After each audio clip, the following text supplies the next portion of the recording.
From telling youngsters that they don't need to get the COVID vaccine to saying the N-word not once or twice, but multiple times, here are the dumbest things Joe Rogan has ever said. Let's kick this off with his anti-vaccine comments.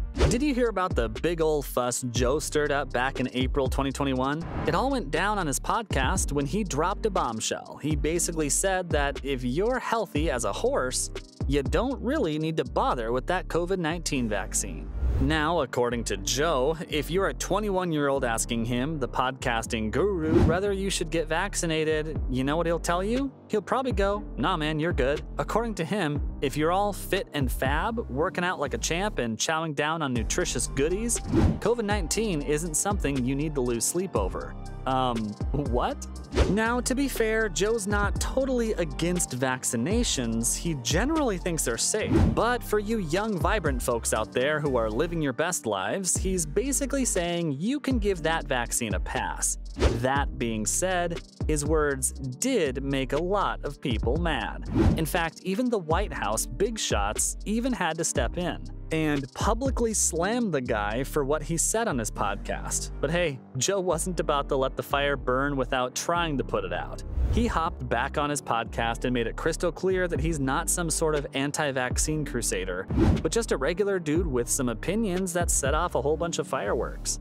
And the agitating part is that the COVID incident was just the beginning of his dumb comments, because soon after, he made another dumb comment related to COVID that pissed off the world. He basically said that he consumed ivermectin to treat his virus. Okay, so back when COVID was at its peak, he uploaded a video to his Instagram account. And what was it about? Turns out he tested positive for COVID-19. During the video, Joe mentioned that he was using ivermectin as part of his treatment for the virus. You see, ivermectin is used as a medicine for treating heartworms in horses. So when people heard Joe Rogan, the famous UFC commentator, talking about using horse medicine for COVID-19, things got a little wild. So we immediately threw the kitchen sink at it. All kinds of meds, monoclonal antibodies, ivermectin. Accusations of spreading misinformation started flying left and right. People were up in arms, claiming that Joe was promoting dangerous treatment for COVID-19. But wait, once again, Joe wasn't about to let the controversy simmer without chiming in.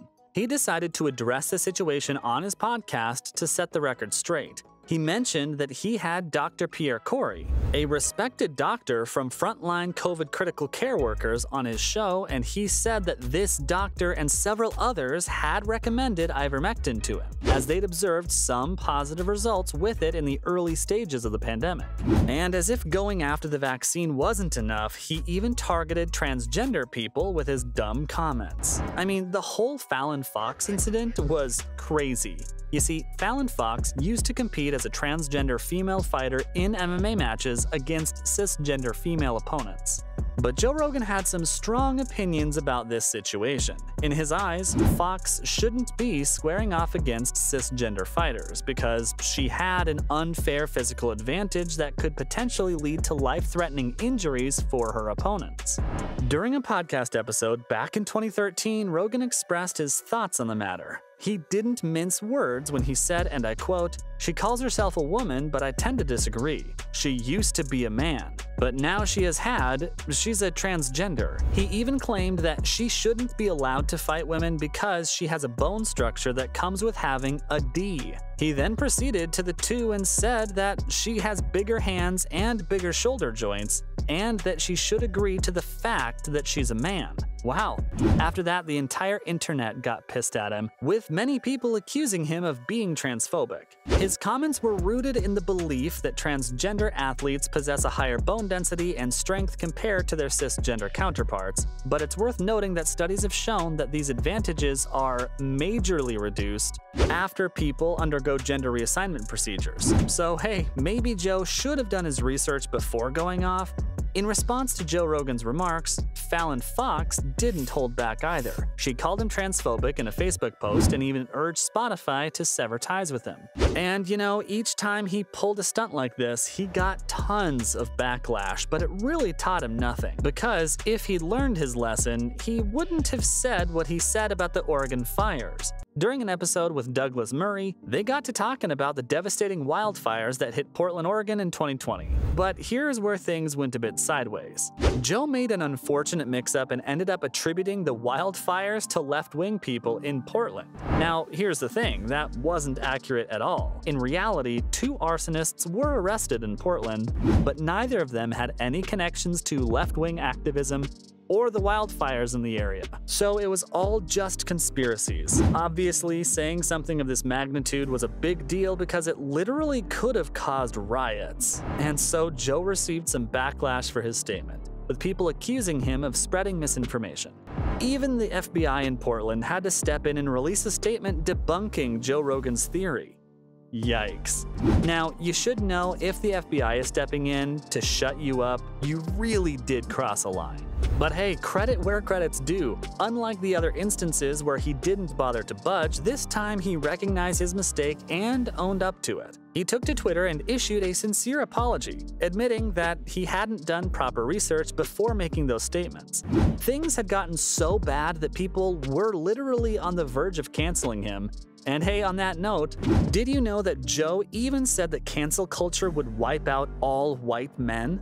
So the podcaster found himself in hot water once again when he decided to dive into the world of woke culture on an episode of his podcast in 2021. He shared his thoughts and said that the issue was that you just can't ever be awake enough. He said that it'll eventually get to the point where white men just wouldn't be allowed to talk because it's their privilege to express themselves, when other people of color have been silenced throughout history.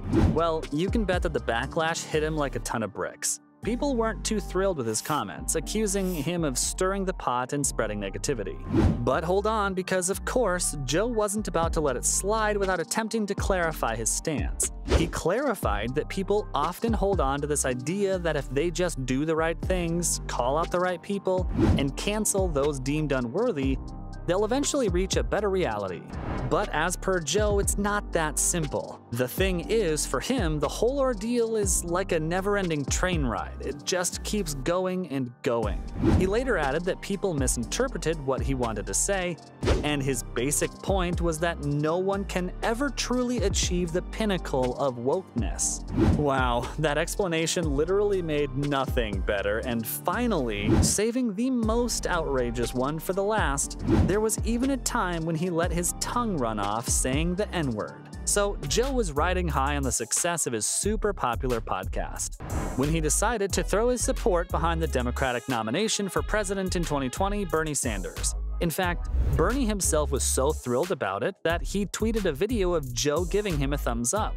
But little did Joe know that his endorsement would accidentally unleash a whole tsunami of drama. It all started when someone on Twitter put together a video montage of Joe saying the N-word multiple times. Not just once, but in various episodes of his podcast spanning over the years. Yikes. And as if that wasn't bad enough, another tweet from an account that's now suspended surfaced, showing Joe making a racist comparison between a black neighborhood and the Planet of the Apes. Double yikes. Naturally, the internet went into meltdown mode and Joe had to respond. He did it the only way he knows how, on his podcast. Joe straight up declared that they were using him to make Bernie look bad. When it came to his use of the racist slur, he tried to defend himself by saying it was just a joke, not real racism. According to Joe, there's a difference. Wow, I mean, the audacity. So there you have it.